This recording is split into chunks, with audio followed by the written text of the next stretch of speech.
ভালদৰে চাই লওক এই পাচলিবিধ চিনি চাগে নিশ্চয় পাইছে এয়া কেৰেলা কিন্তু কেৰেলাৰ সেই উপকাৰিতাৰ বিষয়ে আপুনি ভালদৰে জানেনে কেৰেলাই আপোনাৰ শৰীৰত কেনেকুৱা ধৰণৰ চমৎকাৰ কৰি দিব পাৰে সেই কথা চাগে আপুনি নাজানে কেৰেলাক তিতা বুলি ভাবি আপুনি অৱহেলা অৱজ্ঞা কৰে কেৰেলা বুলি ক'লে আপুনি নাক কোচাই দিব পাৰে কিন্তু কেৰেলাৰ জৰিয়তে আপুনি আপোনাৰ শৰীৰৰ বহুকেইটা গুৰুত্বপূৰ্ণ বেমাৰ আপুনি ঠিক কৰি দিব পাৰে কেনেকৈ কেৰেলা খালে আপুনি তিতা নাপাব সেই বিষয়েও আজি আমি এই ভিডিঅ'টোত উল্লেখ কৰিম আপোনাৰ ঘৰৰ যদি কোনোবাজন লোক অসুস্থ হৈ আছে সৰুখুৰা বেমাৰে যদি আপোনাক জুৰুলা কৰি আছে তেন্তে আজি 10 মিনিট এটা সময় উলিয়াই এই ভিডিঅ'টো এবাৰ চাওক এই ভিডিঅ'টো চোৱাৰ পিছত আপুনি কোট কেনেকৈ ভুল কৰি আছে সেইখিনিও জানিব পাৰিব আৰু কেৰেলাৰ চমৎকাৰী উপকাৰিতাৰ বিষয়েও জানিব পাৰিব নমস্কাৰ প্ৰিয় দৰ্শক আমাৰ সেকেন্ড চেনেল পজিটিভ ভাইবছৰ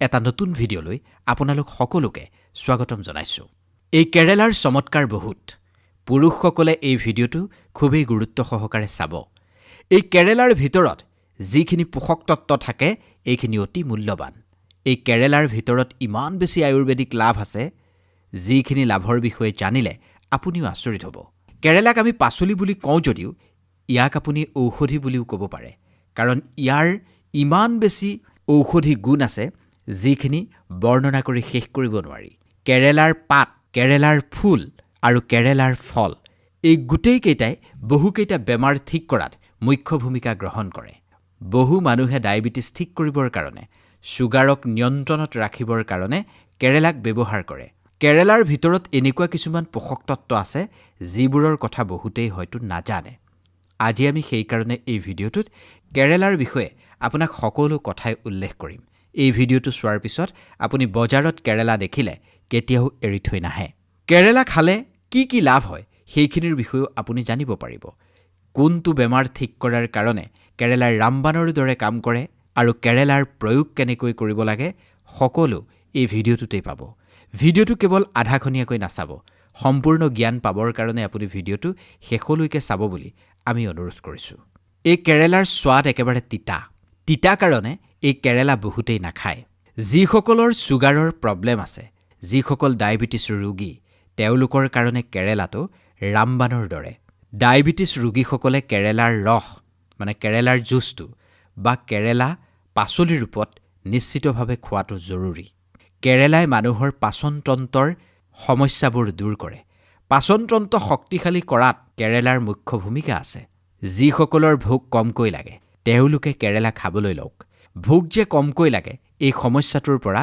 কেৰেলাই আপোনাক পৰিত্ৰাণ দিব যিসকল বিষত আক্ৰান্ত যাৰ জ্বৰ হয় যাৰ চকুৰ ৰোগ আছে তেওঁলোকেও সেই সমস্যাৰ পৰা পৰিত্ৰাণ পাবলৈ কেৰেলা খোৱা আৰম্ভ কৰক কোনোবা মহিলাৰ যদি জুনি বা গৰ্ভাশয়ৰ কিবা ৰোগৰ সমস্যা আছে সেইখিনি নোহোৱা কৰিবৰ কাৰণেও কেৰেলাই ৰামবানৰ দৰে কাম কৰে কুষ্ঠ ৰোগ যিকোনো ধৰণৰ চৰ্ম ৰোগ ছালৰ বেমাৰ আৰু আভ্যন্তৰীণ এনেকুৱা কিছুমান বেমাৰ আছে যিখিনি দূৰ কৰিবলৈ কেৰেলা বহুত বেছি উপকাৰী যিমান ধৰণৰ পুৰণি আপোনাৰ ঘা নহওক কিয় সেই ঘা শুকুৱাই নোহোৱা কৰিবৰ কাৰণে কেৰেলা বহুত বেছি উপকাৰী মাত্ৰাধিক সুৰাপান কৰা লোকসকলৰ কাৰণে কেৰেলা বহুত বেছি উপকাৰী আৰু এনেকুৱা বহুত বেছি কেৰেলাৰ লাভজনক গুণ আছে যিখিনিৰ বিষয়ে পৰ্যায়ক্ৰমে এই ভিডিঅ'টোত আপুনি জানিব পাৰিব ৰাজ্যভেদে কেৰেলাৰ নাম বেলেগ বেলেগ হিন্দীত মোটামুটি কেৰেলা বুলিয়েই কয় গুজৰাটীত কৰেলু তেলেগুত কাকৰা বুলি কয় কেৱল যে কেৰেলাৰ সেই ফলটোৱেই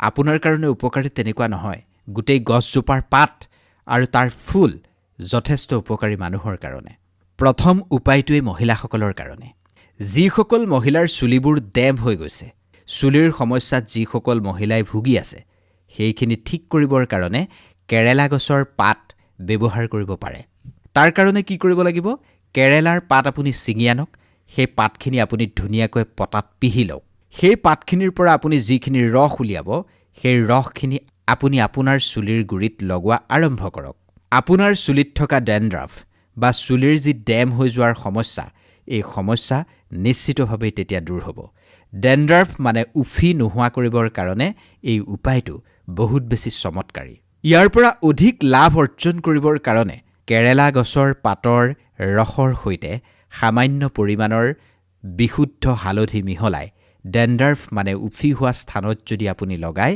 তেতিয়াহ'লে আপুনি সেই সমস্যাৰ পৰা সোনকালে পৰিত্ৰাণ পাব। এতিয়া আমাৰ সমাজত এনেকুৱা কিছুমান মানুহ আছে যিসকল মানুহে বেছিকৈ কেতিয়াবা চিঞৰিব লগা হয়, যেনে গান গোৱা মানুহবোৰ চিঞৰি চিঞৰি গান গাবলগীয়া হয়। এনেকুৱা ধৰণৰ মানুহৰ মাতটো কেতিয়াবা বহি যায়। চাবচোন, গান গোৱা মানুহজনে বেছিকৈ গান গাই থাকিলে মাতটো বহি যায়, বা অনৰ্গল কথা কৈ থকা মানুহজনে অনৰ্গল কথা কৈ থকাৰ কাৰণে মাতটো বহি যায়। এই মাতটো খুলিবৰ কাৰণে, আপোনাৰ ভগা মাত ঠিক কৰিবৰ কাৰণে আপুনি 5 গ্ৰাম কেৰেলাৰ শিপা লওক, সেইখিনি পেষ্ট বনাওক, তাত আপুনি অলপমান মৌ মিহলি কৰক, অলপমান তুলসী পাতৰ ৰস মিহলাওক, তাত সামান্য পৰিমাণৰ কেৰেলাৰ ৰসো মিহলাব, আৰু সেই গোটেইখিনি মিক্স কৰি আপুনি যেতিয়া সেৱন কৰিব তেতিয়াহ'লে আপোনাৰ ভগা মাত ঠিক হৈ যাব। আপোনাৰ ডিঙিৰ যিটো খিচখিচনি, সেই খিচখিচনিটো এই উপায়টোৱে নোহোৱা কৰিব। শুকান কেৰেলা, মই থাম্বনেলত যিকেইটা কেৰেলা ইউজ কৰিছোঁ সেইকেইটা শুকান কেৰেলা। সেই শুকান কেৰেলাকেইটা আপুনি পটাত পিহিব, শুকাই যোৱা কেৰেলাকেইটা। আপুনি গছৰ পৰা কেৰেলা ছিঙি আনি সেইখিনি শুকুৱাই ল'ব পাৰে। শুকান যিটো কেৰেলা সেইটো আপুনি ধুনীয়াকৈ পিচিব। তাৰপিছত শুকাই যোৱা কেৰেলাকেইটা যেতিয়া আপুনি পিচিব সেইখিনি গুড়ি হৈ যাব। আপোনাৰ হাত ভৰি য'তেই আপোনাৰ খজুৱতি হয় বা ৰঙা পৰি যায় তেতিয়া সেইখিনি যদি আপুনি বান্ধি ৰাখে তেতিয়াহ'লে আপুনি তাৰ পৰা চমৎকাৰী লাভ অৰ্জন কৰিব পাৰিব। বহু মানুহ আছে যি উশাহ নিশাহ শ্বাস প্ৰশ্বাসজনিত ৰোগত আক্ৰান্ত। উশাহ লোৱাত কষ্ট হয়, কফ জমা হৈ থাকে, এনেকুৱা ধৰণৰ সমস্যা বহুতৰে আছে। ইয়াৰ কাৰণে আপুনি কি কৰিব লাগিব? কেৰেলা গছৰ শিপাৰ 5 গ্ৰাম ল'ব।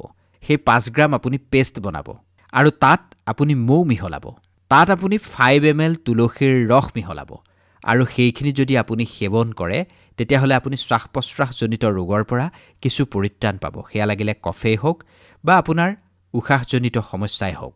কাণৰ বিষৰ কাৰণেও কেৰেলা হৈছে ৰামবাণ। কাণৰ বিষত আক্ৰান্তসকলে কি কৰিব লাগিব জানে? এটোপাল বা দুটোপাল আপুনি কেৰেলাৰ ৰস লওক। ৰসটো আপুনি কেনেকৈ ল'ব লাগিব? ইয়াৰ কাৰণে আপুনি কেৰেলা গছৰ সতেজ পাত কেইটামান ছিঙি আনক। সেই সতেজ পাতকেইটা আপুনি কুটি লওক, তাৰ পৰা আপুনি ৰস উলিয়াওক। সেই ৰসখিনি আপুনি সামান্য গৰম কৰক, কুহুমীয়া কৰক, আৰু যেতিয়া সেই ৰসখিনি কুহুমীয়া হ'ব, বেছি গৰমো নহয় বেছি ঠাণ্ডাও নহয়, বহুত বেছি গৰম নকৰিব, কেৱল অলপ পৰিমাণৰ কুহুমীয়া কৰিব। তাৰপিছত আপুনি এটোপাল বা দুটোপাল আপুনি আপোনাৰ বিষুৱা কাণখনত যদি দিয়ে তেতিয়াহ'লে আপুনি সেই কাণৰ বিষৰ পৰা খুব সোনকালেই পৰিত্ৰাণ পাব। যিসকলৰ কাণখন প্ৰচণ্ড বিষাই আছে, বিষত চটফটাই আছে, তেওঁলোকৰ কাৰণে এইটো চমৎকাৰ হ'ব। যদি কাণত আপোনাৰ কণামাকুৰি বা ময়লাজাতীয় কিবা বস্তু আছে সেইবোৰো বাহিৰলৈ উলিয়াই অনাৰ ক্ষেত্ৰত সেই কেৰেলাৰ পাতৰ টোপাল দুটাই যথেষ্ট সহায় কৰিব। ইয়াৰ পিছত আপুনি মূৰৰ বিষ ঠিক কৰিবৰ কাৰণেও কেৰেলাক ব্যৱহাৰ কৰিব পাৰে। আমাৰ মাজৰে এনেকুৱা বহু মানুহ আছে যাৰ প্ৰচণ্ড কেতিয়াবা মূৰৰ বিষ হয়। কেৰেলা পাতৰ ৰসৰ সৈতে আপুনি বিশুদ্ধ গাইৰ ঘিউ যদি মিহলাই আপুনি আপোনাৰ মাথাত যদি লেপ দিয়ে তেতিয়াহ'লে আপুনি আপোনাৰ মাথাৰ বিষৰ পৰা খুব সোনকালে পৰিত্ৰাণ পাব। এটা অতি গুৰুত্বপূৰ্ণ কথা ক'ব বিচাৰিছোঁ। আপোনাৰ ঘৰত যদি ল'ৰা ছোৱালী আছে, কণ কণ ল'ৰা ছোৱালী আছে, যিসকল অভিভাৱক তেওঁলোকে এই কথাটো খুব মনোযোগেৰে শুনিব। কণ কণ ল'ৰা ছোৱালীৰ পেটত পেলু হয়, কৃমি হয়। পেটত হোৱা পেলু কৃমি উলিয়াবৰ কাৰণেও আপুনি কেৰেলা পাতৰ ৰস ব্যৱহাৰ কৰিব পাৰে। কেৰেলা পাতৰ ৰস 10 পৰা 12 ml ল'ব। সেই 10 পৰা 12 ml যদি আপুনি আপোনাৰ সন্তানক খুৱায় তেতিয়াহ'লে আপোনাৰ সন্তানৰ পেটত থকা পেলু কৃমি বাহিৰলৈ ওলোৱাত সহায় হ'ব। কাৰণ ল'ৰা ছোৱালীবোৰে বহুত বেছি মিঠা সেৱন কৰে, চকলেট জাতীয় বস্তু বেছিকৈ খায়। তেনেকুৱাত আপুনি 10 পৰা 12 ml কেৰেলা পাতৰ ৰস আপোনাৰ সন্তানক যদি খালী পেটত আপুনি খুৱাব পাৰে তেন্তে আপোনাৰ সন্তানৰ পেটত থকা পেলু কৃমি লগে লগে নোহোৱা হ'ব। সেয়া পেটতেই মৰিব, নহ'লে বাহিৰলৈ ওলাই আহিব। এয়া ৰামবাণৰ দৰে একেবাৰে চমৎকাৰ আপুনি নিজ চকুৰে দেখিবলৈ পাব। ইচ্ছা কৰিলে আপুনি 2 পৰা 3 গ্ৰাম যিটো কেৰেলা হয় সেই কেৰেলাটো পিচিও তাৰ ৰস সন্তানক খুৱাব পাৰে। যিসকল ল'ৰা ছোৱালীৰ পেটত বহুত বেছি পেলু কৃমি আদি আছে, যিসকল ল'ৰা ছোৱালীয়ে বহুত বেছি মিঠা সেৱন কৰে, তেওঁলোকক এইখিনি অভিভাৱকে খুৱাবই লাগে। কাৰণ পেলু কৃমি থাকিলে সন্তানৰ পেটত বিভিন্ন সময়ত বিষ অনুভৱ হ'ব পাৰে। পেলু কৃমি পেটত থাকিলে সন্তানৰ শাৰীৰিক লক্ষণো যথেষ্ট সলনি হয়। সেইকাৰণে এই উপায়টো কৰিলে পেটত থকা পেলু কৃমি নিমিষতেই নোহোৱা হৈ পৰিব। এইবাৰৰ উপায়টো মাতৃসকলৰ কাৰণে। বহুতৰে সন্তান জন্ম দিয়াৰ পিছত শিশুটোক খুৱাবৰ কাৰণে পৰ্যাপ্ত গাখীৰ নাথাকে। ইয়াৰ কাৰণে কি কৰিব লাগে? 20 গ্ৰাম কেৰেলা পাত পানীত উতলাব লাগে। তাৰপিছত সেই উতলা পানীখিনি আপুনি চেকনিৰে চাকি পেলাব। সেই পানীখিনি যদি মাতৃসকলে সেৱন কৰে তেতিয়াহ'লে স্তনত দুগ্ধৰ পৰিমাণ বাঢ়িব। 5 পৰা 7 দিন যদি নিয়মিত এইখিনি সেৱন কৰে তেন্তে সেইগৰাকী মাতৃয়ে তেওঁৰ সেই সমস্যাৰ পৰা পৰিত্ৰাণ পাব পাৰে। কেৰেলাই মহিলাৰ মাহেকীয়া সমস্যাও নিশ্চিতভাৱে দূৰ কৰিব পাৰে। বহুতৰে মাহেকীয়া অনিয়মীয়া, ভালদৰে মাহেকীয়া নহয়। তেনেকুৱা মহিলা ভগ্নীসকলে 10 পৰা 15 ml কেৰেলা পাতৰ ৰস ল'ব। তাত 1 গ্ৰাম শুকান আদা ল'ব। 1 গ্ৰাম শুকান আদা, শুকাই যোৱা আদা, আৰু 500 মিলিগ্ৰাম জালুক ল'ব। মনত ৰাখিব, 10 পৰা 15 ml কেৰেলা পাতৰ ৰস, 1 গ্ৰাম শুকান আদা, 500 মিলিগ্ৰাম ক'লা জালুক। আৰু আপুনি ল'ব লাগিব 500 মিলিগ্ৰাম আহঁত গছৰ ছালৰ চূৰ্ণ। আহঁত গছৰ ছালৰ আপুনি গুৰি ল'ব লাগিব।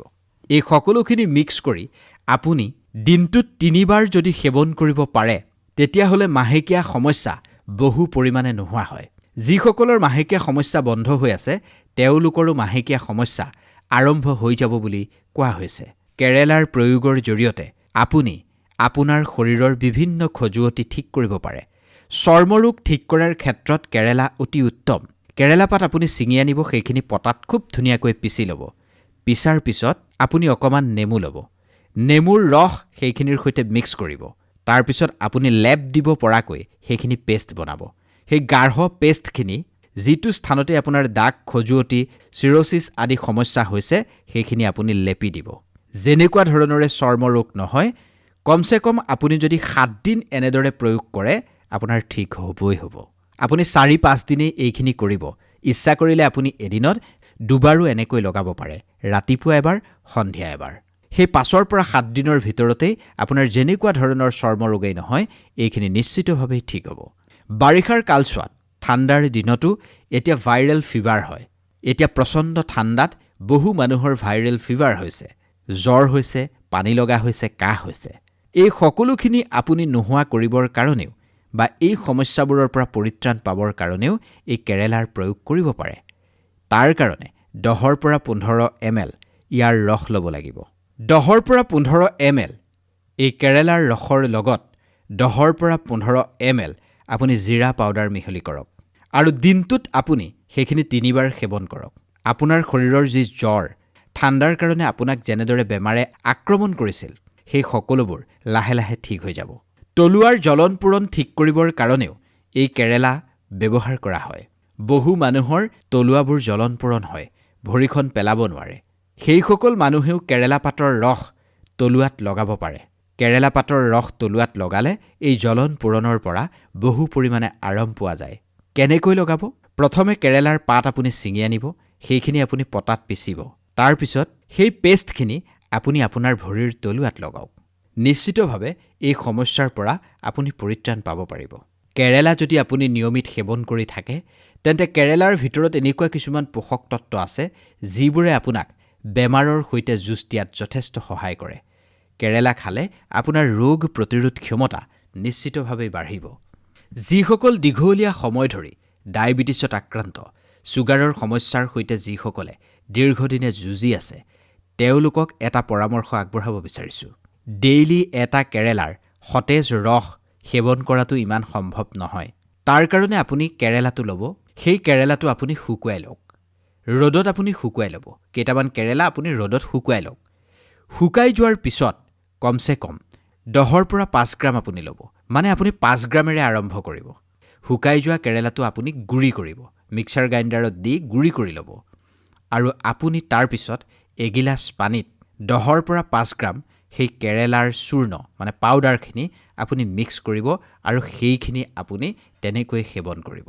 সেই পানীখিনিত যেতিয়া আপুনি শুকান কেৰেলাৰ পাউডাৰ মিক্স কৰি খোৱা আৰম্ভ কৰিব তেতিয়াহ'লে আপোনাৰ শৰীৰৰ যি ছুগাৰৰ সমস্যা, এই সমস্যা লাহে লাহে নোহোৱা হ'ব। আপোনাৰ ছুগাৰ সদায় কণ্ট্ৰলত থাকিব। গতিকে কেৰেলাৰ এই চমৎকাৰী উপকাৰিতাৰ বিষয়ে আপুনি যদি ভালদৰে উপলব্ধি কৰিব পাৰিছে তেন্তে বজাৰত কেৰেলা দেখিলে আৰু এতিয়া ৰৈ নাথাকিব। কেৰেলা ঘৰলৈ কিনি আনক। কেৱল কেৰেলাটোৱেই নহয়, ইয়াৰ পাতৰো আছে চমৎকাৰী লাভ, যিখিনি মই ইতিমধ্যেই ভিডিঅ'টোত উল্লেখ কৰিছোঁ। এই ভিডিঅ'টো সন্দৰ্ভত আপোনাৰ মতামত আমাক কমেণ্ট কৰি জনাব। যিমান পাৰে সিমান ভিডিঅ'টো শ্বেয়াৰ কৰিব আৰু আমাৰ চেনেলটো এবাৰ ছাবস্ক্ৰাইব কৰিব। ধন্যবাদ।